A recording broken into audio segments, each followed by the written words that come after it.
Elle était un atout de la Macronie. Pourtant, Coralie Dubost, qui fête ses 41 ans lundi 4 mars, a choisi en juin 2022 de quitter la vie publique, et avec elle, la politique.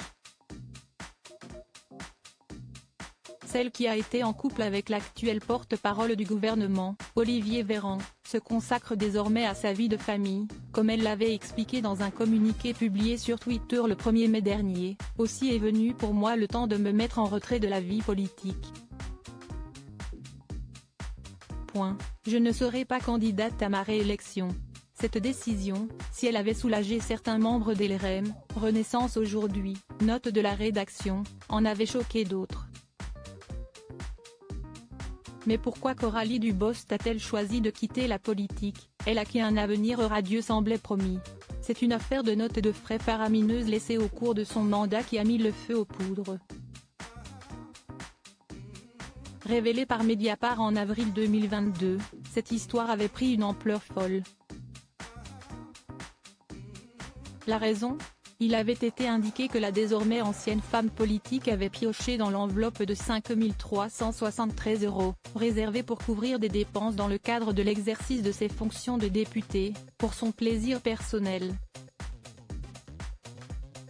Des dépenses mal justifiées empêtrées dans cette affaire, Coralie Dubost a préféré se retirer pour se consacrer pleinement à ses proches et protéger l'enfant qu'elle portait. C'est ce qu'elle avait confié dans l'intimité. Mais il n'y avait pas que cela. Là de devoir se justifier, la mère de famille avait ajouté dans son communiqué « Je refuse d'être l'instrument d'une cabale anti-parlementaire, de la même façon que je refuse de me prêter à un ping-pong de justification ». Ces dépenses litigieuses avaient été réalisées entre 2018 et 2019. J'ai été stupide, je ne suis pas une tricheuse, déclarait Coralie Dubost à Mediapart au moment de la sortie de l'affaire. L'ancienne députée de l'Hérault avait précisé les avoir régularisés par la suite.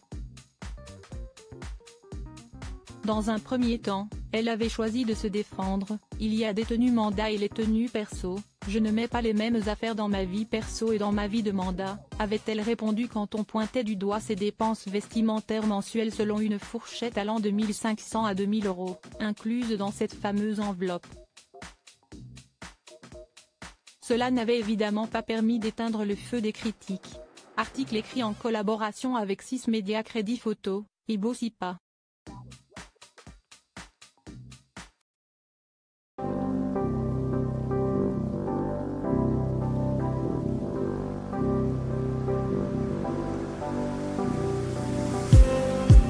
Just need